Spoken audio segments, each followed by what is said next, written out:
Buenas tardes, ¿qué tal? Es tiempo de temas del día. Yo soy Michelle de Melo y le acompaño a revisar las causas y consecuencias de los hechos más destacados de la jornada del día de hoy.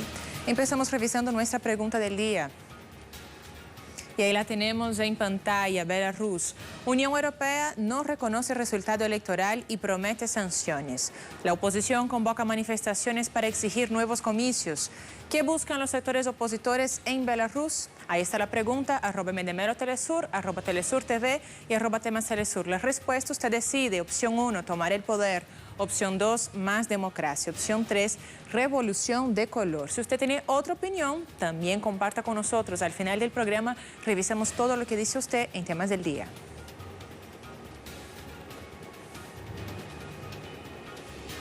Colombia amaneció nuevamente de luto. 3 indígenas aguá fueron asesinados en el departamento de Nariño y un líder ambientalista en el Valle del Cauca.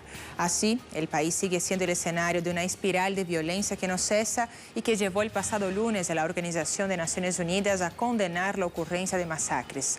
3 en la última semana y 34 en lo que va del año. Iniciamos así nuestro primer tema del día. En su llamado de atención al Estado colombiano, la ONU constató una serie de irregularidades y que estos hechos ocurren en zonas sumidas en la pobreza, con una limitada presencia del Estado y la existencia de grupos al margen de la ley.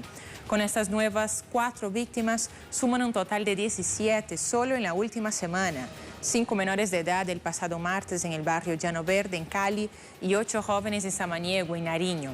Sobre estos hechos, el Congreso de los Pueblos instó al presidente Iván Duque a proteger a los niños y adolescentes colombianos e insistió en la necesidad de implementar el acuerdo de paz firmado en 2016 entre el gobierno y la FAREP, así como reiniciar los diálogos con el Ejército de Liberación Nacional, la otra guerrilla, el ELN.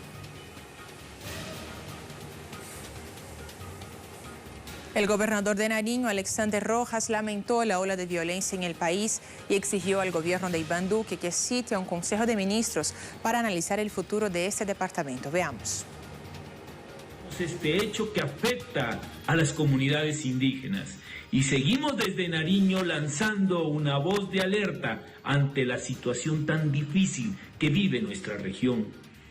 Ante este hecho, se confirma nuestra solicitud de la sesión de la Comisión Nacional de Garantías de Seguridad por parte del señor presidente y a la espera de que se cite a un Consejo de Ministros para analizar el futuro de nuestro departamento.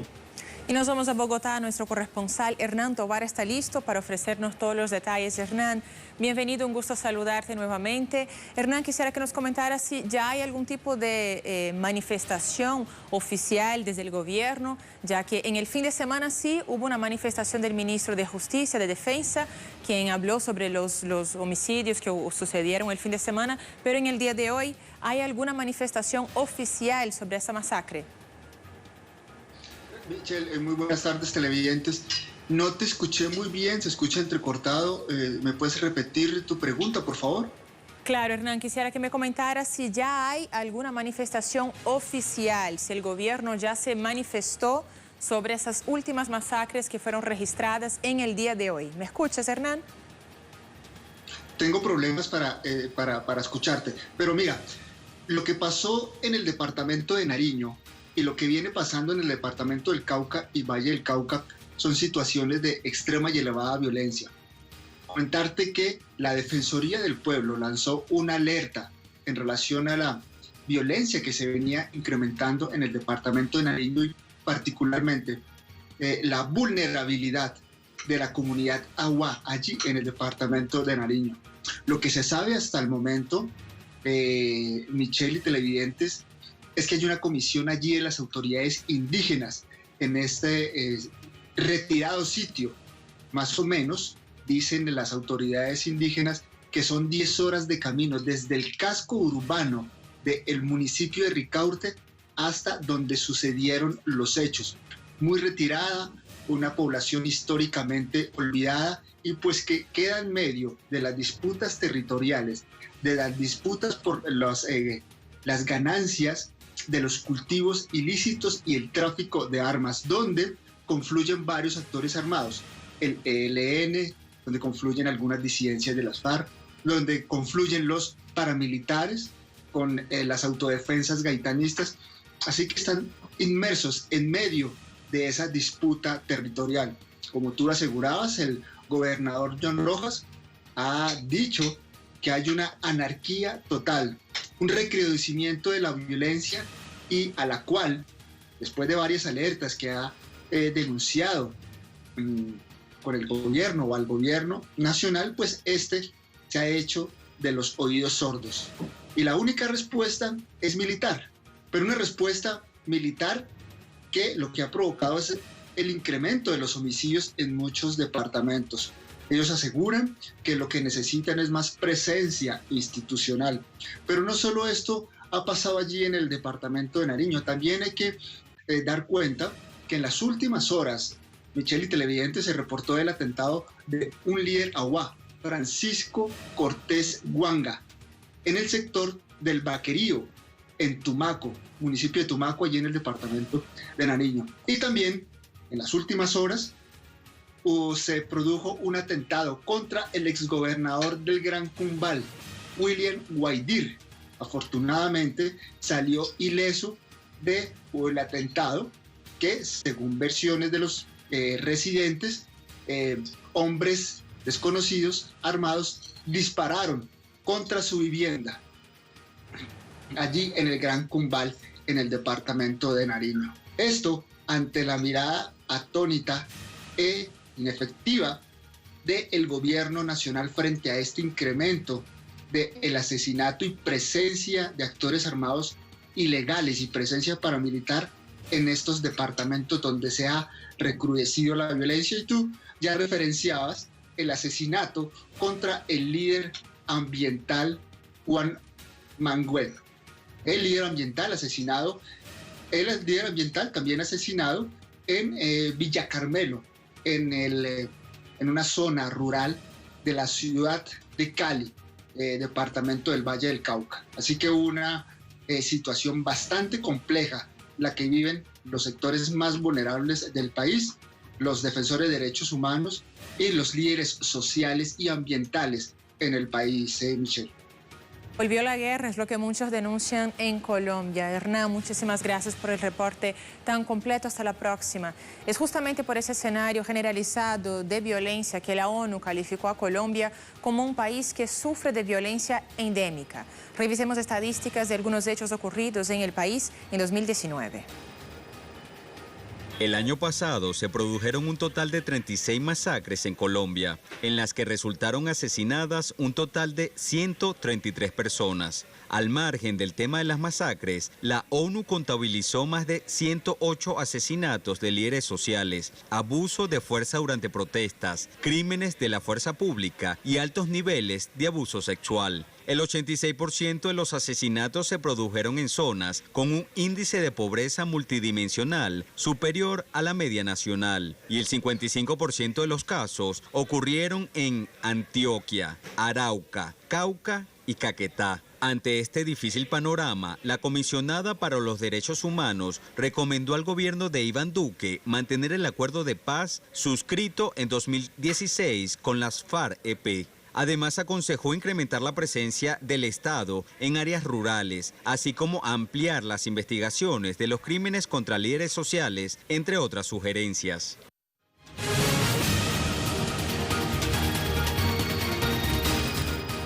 Retomamos nuestra pregunta del día que habla sobre Belarus. La Unión Europea no reconoce el resultado electoral y promete sanciones. Oposición convoca manifestaciones para exigir nuevos comicios. ¿Qué buscan los sectores opositores en Bielorrusia? Bueno, ahí está la pregunta, @TelesurTV, @temasTelesur, @MendemeloTelesur para que usted opine las 3 opciones. Tomar el poder, más democracia, revolución de color. Opine, que nosotros también queremos saber que usted, que nos acompaña en temas del día, decide sobre y opina sobre Belarus.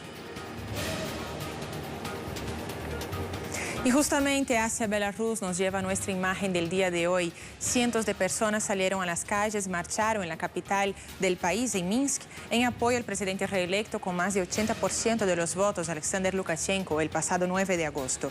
Con esta imagen nos vamos a hacer una breve pausa y ya regresamos con más temas del día.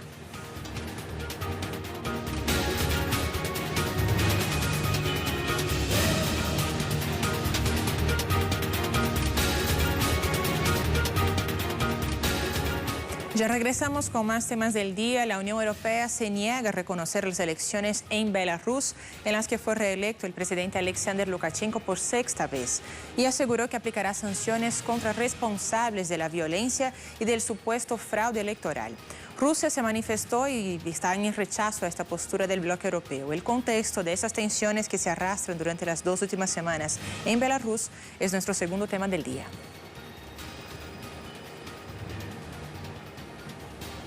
El jefe de Estado, Alexander Lukashenko, se pronunció en la sesión del Consejo de Seguridad de la Unión Europea, que analizó las pretendidas revueltas opositoras registradas desde el pasado 9 de agosto. El presidente de Bielorrusia recomendó al plenario europeo evaluar las demandas del movimiento de los chalecos amarillos en Francia, las protestas sociales en Estados Unidos o la denuncia del pueblo alemán contra Angela Merkel sobre las medidas sanitarias adoptadas por el gobierno para contener la pandemia. Lukashenko también argumentó que las manifestaciones populares son financiadas desde el extranjero y por eso rechazó las sanciones. La financiación de las acciones callejeras y los disturbios continúan. Los estados occidentales ya han declarado abiertamente, y no lo están ocultando, que estaban recaudando fondos y enviándolos a Bielorrusia. Podemos verlo. Уже напрямую, не скрывая, в открытую заявляют о сборе. En esta misma reunión del Consejo de Seguridad de la Unión Europea, la canciller alemana Angela Merkel reiteró que se niega a reconocer los resultados electorales de Bielorrusia, que dieron la reelección con más de 80% de los votos a Alexander Lukashenko. Escuchemos. Para nosotros, como miembros del Consejo Europeo, no hay duda que hubo violaciones masivas de las reglas en la elección. La elección no fue ni libre ni justa y por eso el resultado de la elección no puede ser reconocido. Seguimos sumando información. Nos vamos a Moscú, en Rusia, con Lisandra Andrés, quien nos amplía la información. Buenas tardes, Lisandra. Sí, muchas gracias. Un gusto también saludarte a esta hora a ti y a todos los televidentes que se informan con Telesur. Rusia reiteró hoy su rechazo a cualquier intento de injerencia externa en los asuntos de Bielorrusia, una situación que solo llevaría a un mayor agravamiento de la crisis hacia lo interno de ese país. El ministro de Relaciones Exteriores ruso, Sergei Lavrov, dijo hoy que confiaba en que los asuntos en Bielorrusia pueden ser resueltos por la vía del diálogo entre el gobierno y los ciudadanos. Este llamamiento de Lavrov se debe a una reunión de emergencia que realizaran los miembros de la Unión Europea precisamente para analizar el tema de Bielorrusia y proponer nuevas sanciones contra este país. En esta reunión de emergencia que se realizó en esta jornada, todos los miembros de la Unión Europea coincidieron en que no reconocerían los resultados electorales de Bielorrusia del pasado 9 de agosto que daban la victoria al mandatario Alexander Lukashenko con más de un 80% de los votos a favor. Los miembros de la organización dijeron que en estas elecciones se cometieron fraude, algo que fue criticado por el ministro de Exteriores ruso Sergei Lavrov, quien recordó que los observadores internacionales de la Unión Europea recibieron toda la información y las invitaciones para participar en estos comicios presidenciales. Sin embargo, ninguno llegó hasta Bielorrusia para participar y dar fe de que no se cometían violaciones en estos comicios presidenciales, y ahora justamente pues están evocando la realización de nuevas elecciones basado en un supuesto fraude electoral. También los miembros de esta organización decidieron que van a aplicar medidas específicas contra personalidades en Bielorrusia, entre las que puede estar incluido el actual mandatario Alexander Lukashenko, por supuestas violaciones de los derechos humanos a los manifestantes opositores que se mantienen en las calles desde el pasado 9 de agosto, incitando al desorden y también al enfrentamiento con las fuerzas del orden. En específico, se destinarán 53 millones de euros en un momento donde también en Europa se viven nuevos rebrotes del coronavirus, pues la Unión Europea ha decidido designar esta cantidad de dinero para Bielorrusia, pero no irá dirigido este dinero a las instituciones, sino a la sociedad civil, lo que ellos han denominado las personas que han sido violentadas en estas manifestaciones, y en este sentido también han dicho que de ese fondo una parte irá destinado a la lucha contra el coronavirus.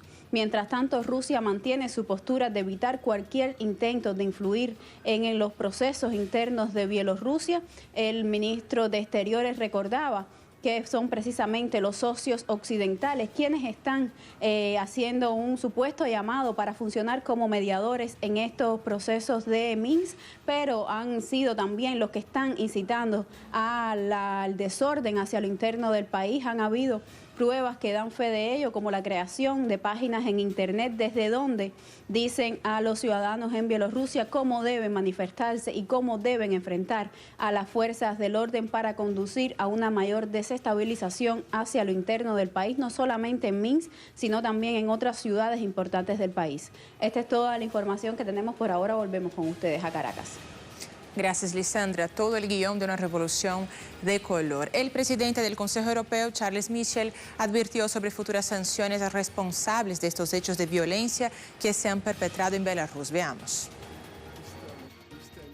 En breve, impondremos sanciones contra un número considerable de personas responsables de la violencia. Y la pregunta sobre el presidente Lukashenko se debatirá en el marco de este proceso.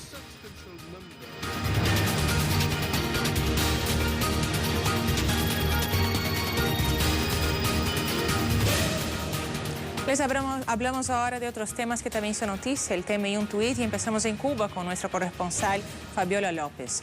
En apenas 5 meses y con bloqueo recrudecido, Cuba dispone de candidato vacunal que comenzará reclutamiento para ensayos clínicos el 24 de agosto. Sabremos la efectividad de la Soberana 1 el 15 de febrero de 2021 y ahí adjunta material informativo justamente sobre todo el proceso de verificación de esta nueva vacuna cubana contra la COVID-19. También hablamos de Ecuador. Denise Herrera, la prefecta de Pichincha, Paola Pavón, alerta sobre las vulneraciones que se han cometido contra la radio Pichincha con el fin de cerrarla. Escuchemos el reporte completo de Denise Herrera desde Quito.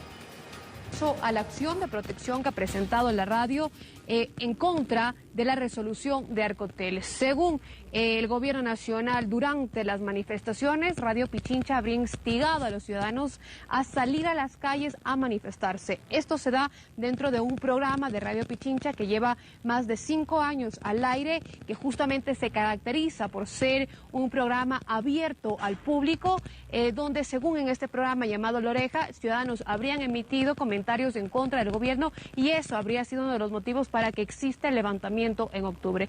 Sin duda, la prefecta ha rechazado todas estas alegaciones, además ha dejado en claro que esa es una voz y una oportunidad de dar voz a los ciudadanos, pero además también ha alertado sobre la situación que enfrenta la radio en relación a las vulneraciones de derechos como es la libertad de expresión. Según el Tribunal de Pichincha, que ha resuelto rechazar esta acción de protección, deja también en la indefensión a la radio. La prefecta ha dicho que seguirán tomando acciones jurídicas, pero que no existe ningún motivo para que se pueda tomar como motivo y cerrar la radio, afectando a todos los trabajadores. La prefecta alerta sobre esta situación, pero además también resalta que es el único medio de comunicación que ha sido perseguido, inclusive que se ha recibido diferentes amenazas desde las manifestaciones de octubre. Lo que ha dejado también en claro la prefecta es que la radio continuará luchando por defender sus derechos, pero además también que no permitirán que el gobierno vulnere no solo sus derechos, sino un derecho fundamental que es la libertad de expresión. De Ecuador nos vamos a México con Eduardo Martínez. El presidente mexicano Andrés Manuel López Obrador ha solicitado la revisión de un título de concesión otorgado a un particular para el manejo del puerto de Veracruz. Veamos de qué se trata con el reporte completo de Eduardo Martínez. El presidente de México, Andrés Manuel López Obrador, ha pedido a su gabinete que revise un título de concesión que fue otorgado a una empresa privada para el manejo del puerto de Veracruz, uno de los puntos de entrada más importantes para el país. Estamos hablando también de un puerto estratégico para la industria petrolera nacional, ya que se encuentra más cerca de los puntos donde se tiene la mayor parte de la producción de hidrocarburos. El presidente López Obrador recordó que este título de concesión concesión fue otorgado en los tiempos del expresidente Carlos Salinas de Gortari por 50 años. Sin embargo, antes de que finalizara la administración que encabezó Enrique Peña Nieto entre 2012 y 2016, se amplió este título de concesión para que concluyera en el año 2094, lo cual el presidente ha considerado pues es una irregularidad. En ese sentido, se ha pedido que se revise todo lo relacionado con este contrato del manejo del puerto de Veracruz, además de que recordemos que el presidente López Obrador decidió que los puertos quedaran, el manejo de los puertos quedaran en manos de la Secretaría de Marina y también de la Defensa Nacional, por considerar que se trata de puntos muy estratégicos. Salimos de América Latina y nos vamos al Medio Oriente. Hisham Manous, desde Damasco, nos ofrece toda la información. Los terroristas del Frente al-Nusra roban las reliquias del sitio arqueológico de Ganán, en la provincia siria de Idlib, y las contrabandean en el extranjero para financiar sus acciones terroristas y borrar la identidad cultural milenaria de Siria. Denuncia importante que nos aporta Hisham Manous desde Damasco.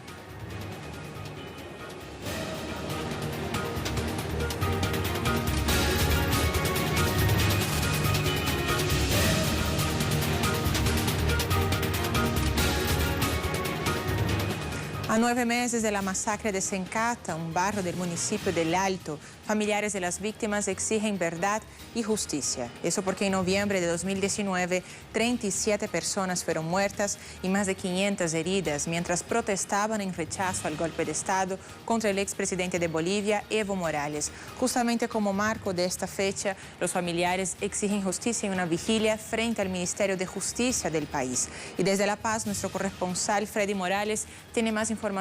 Freddy, buenas tardes, bienvenido. Familiares de víctimas de la llamada masacre de Sencata realizan esta jornada vigilia frente al Ministerio de Justicia en La Paz al cumplirse 9 meses de esos hechos que derivaron en 12 personas muertas y casi un centenar de heridos, sin que hasta el momento se hubiese iniciado una demanda penal contra los autores de la violencia. La masacre se produjo a días del golpe de Estado de noviembre del año pasado, cuando residentes del Distrito 8 de la Ciudad del Alto instalaron bloqueos en inmediaciones de la planta que distribuye carburante a las ciudades de La Paz y El Alto, y fueron reprimidos por fuerzas combinadas militares y policiales. Instituciones que velan por los derechos humanos a nivel internacional han investigado los hechos y concluido que se trató de una masacre, situación que se niega desde el gobierno de facto. El ministro de Defensa, Fernando López, dijo en su momento que los muertos eran lumpen, en tanto que el ministro de Gobierno, Arturo Murillo, dijo que se atacaron entre vecinos y que las fuerzas de represión no usaron munición de reglamento. 9 meses después, no solo que no existen acusados por los asesinatos, sino que compromisos e incluso decretos aprobados por el gobierno de facto para dar ayuda humanitaria a heridos y familiares de las víctimas no se han cumplido. Freddy, muchísimas gracias por tu reporte tan completo. Avanzamos, revisamos otra vez nuestra pregunta del día.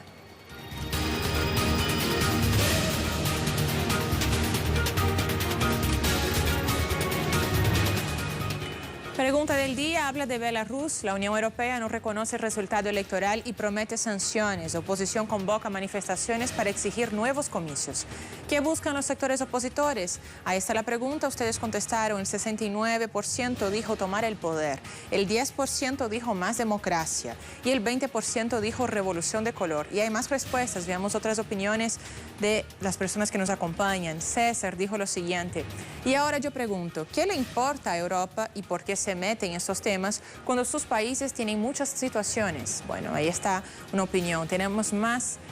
También Erja Verfloven dijo lo siguiente: golpe de Estado comandado por Estados Unidos, el dictador mundial. Y hay más opiniones también de nuestra audiencia. Wilmer Castro dijo lo siguiente: los europeos siempre han sido muy obedientes y sutiles a las órdenes impuestas por los genocidas de la Casa Blanca. Y ahora, como buenos cachorros, no van a ser la excepción porque no cuestiona a la alemana Angela Merkel. Ahí está la opinión de Wilmer Castro, quien nos acompaña en temas del día y contesta nuestra pregunta del día. Por último, Molok dijo lo siguiente: en Belarus hay una cantidad de minerales, además de gas, cosa que Europa quiere para su existir. En realidad son los saqueadores que siempre fueron. No les importa el pueblo, les importa lo que tiene Belarus y sobre todo tener allí a alguien que les facilite lo que ellos necesitan. ¿Hay una más? Producción me dice que hay una más. Bueno, ahí está. Ángel Rivero.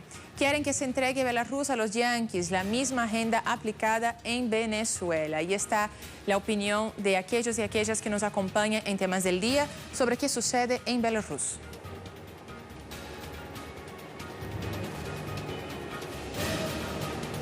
Y así finalizamos esta emisión de Temas del Día y los dejamos con el video web del día. Producciones audiovisuales que usted puede conseguir compiladas en la cuenta de Facebook de Telesur. Hoy, 19 de agosto, el mundo celebra el Día de la Fotografía. Conoce a través de este video por qué se dedica este día al arte fotográfico. Todo eso y mucho más aquí en Temas del Día y también en la página web de Telesur. Muchas gracias por acompañarnos y hasta la próxima.